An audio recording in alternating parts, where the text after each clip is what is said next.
Good evening, ladies and gentlemen. My thanks, first of all, to Sarah Boyack, MSP, for Maureen Watt, MSP as well, who's here. If there are any other MSPs, please do show your hands. Okay, there's a couple, but my thanks to Sarah Boyack and Maureen, both. Sarah Boyack for sponsoring today, but both MSPs have an impeccable record in terms of development issues, and I thank them for bringing this event together. I am the least qualified from the panel to speak on this issue, but nonetheless I will do my very, very best. Scotland's relationship with Africa. Whoa, where do you begin? I thought I would talk a little bit about the historical connections, but more so try to focus on where I think we can make some of those future contributions and where the opportunities lie for that relationship between Scotland and Africa. During Martin's contribution, he quite rightly, in passing, mentioned Dr. David Livingstone. We had the great pleasure of having President Joyce Banda in the Scottish Parliament last year to celebrate the 200-year, the bicentenary of the birth of Dr. David Livingstone. I just came back from Malawi and Zambia most recently too, where he is thought of in many circles, in great respect and great reference. 150 years ago since he made that journey, or just over 150 years ago since he made that journey to explore the Zambezi. But one thing that everybody in Malawi and Zambia knew about, but particularly in Malawi, was the three C's that many of you will know, that were often referred to and talked about by Dr. David Livingstone. And in Zambia, of course, at the bottom of the memorial to him, there are attributed the three C's: Christianity, which I can't talk too much about. Well, more so not because of my own faith, more so because I'm a politician, so I'm more a sinner than a saint. Commerce, which is important because he saw as a route out of slavery, commerce as being a route to end the slave trade. And then civilization. How does humanity, regardless of what country we come from, what our background is, what religion or what faith, how does civilization coexist? And not only coexist, but how do we defeat those common challenges that we all face? All very, very, of course, important, and very much still the root, I think, of Scotland's relationship with Africa, but with sub-Saharan Africa in particular.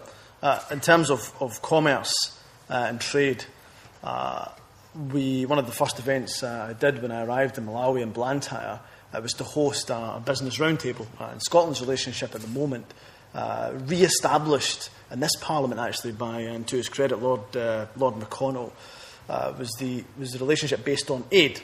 And I think in recent decades, if you were to ask people, and the perception may not quite be the reality, but I think it's not far off. If you were to ask people in the street, how do you characterise Scotland and the UK's relationship with Africa, they would say it's to do with aid. And the pictures you showed so vividly on your screen from the Ethiopian famine are a part of that.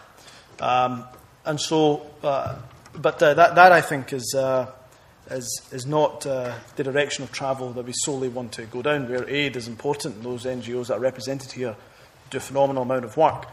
Many of us believe, and those in the room will share, that one of the best ways out of poverty is, of course, to increase trade, but fairly and ethically, which was touched upon so well by Claude.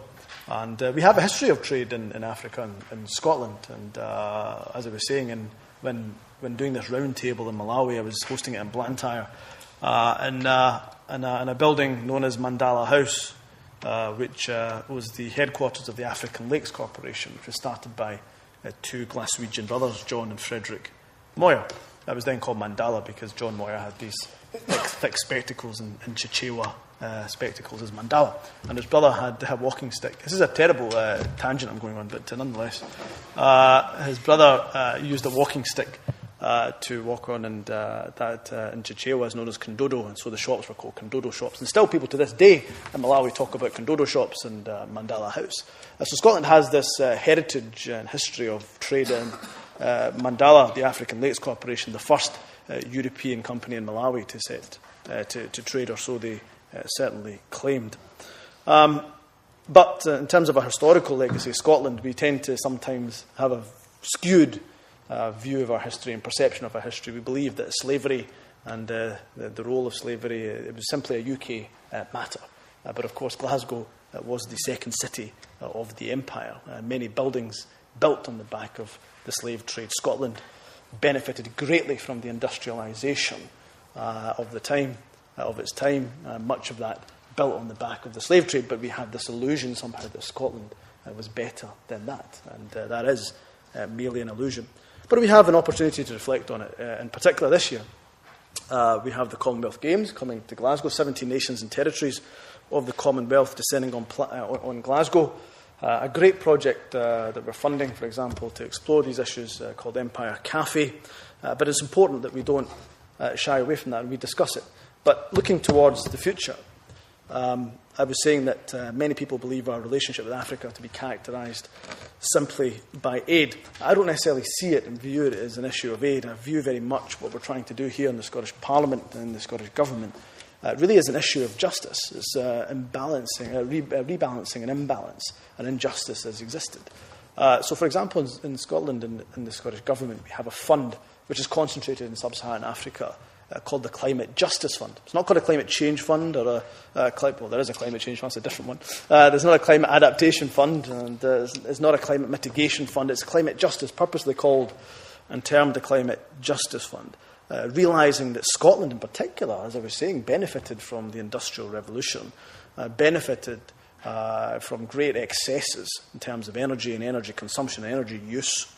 But those who have suffered the result of that are some of the poorest people in the developing world, and much of that in sub-Saharan Africa. So it's not an issue of charity or handout, but an issue of justice. I think trade is very, very important in that respect too. Yes, we must look at the role of trade, but Claude mentioned in passing there just the issue of emerging economies and their footprint in Africa, such as China, for example. We must look at, if we continue to use trade as a tool, 5 minutes, great. Trade as a tool out of poverty, then how do we do that in an ethical and sustainable manner? Scotland are very proud as a fair trade nation. Second fair trade nation in the world, can play its part in doing that. But what more can we do, and what more can we urge, for example, the UK government to do? It would be incredible, unbelievable quite, if I was to be at this event. We're talking about 50 years independence, and I couldn't mention the referendum. It would be unbelievable if I didn't do that. So only in passing, though, I may say that indeed, what referendum? With 202 days to go, not that I'm counting,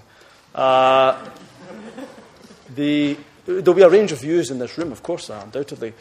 But the one thing the referendum does, regardless of which side of the debate you're on, it gets us all to think about what kind of Scotland we wish to see, and what are the values that are important to us as a country and as a nation, be it in the current constitutional setup or in a future constitutional setup as an independent nation. And one of the things I'm most proudest of is the white paper that was produced. It was the prospectus for independence. Has a section there on our international development policy and our international relations with other countries.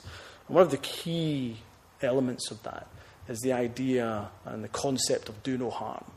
The idea that government has a policy coherence across the development agenda, whereby our aid budget is not undermined, as I would suggest in some respects. The UK, which does phenomenally good work in many parts of Africa, some of that work may well be undermined by arms trade to some of the most brutal dictators the world has ever seen.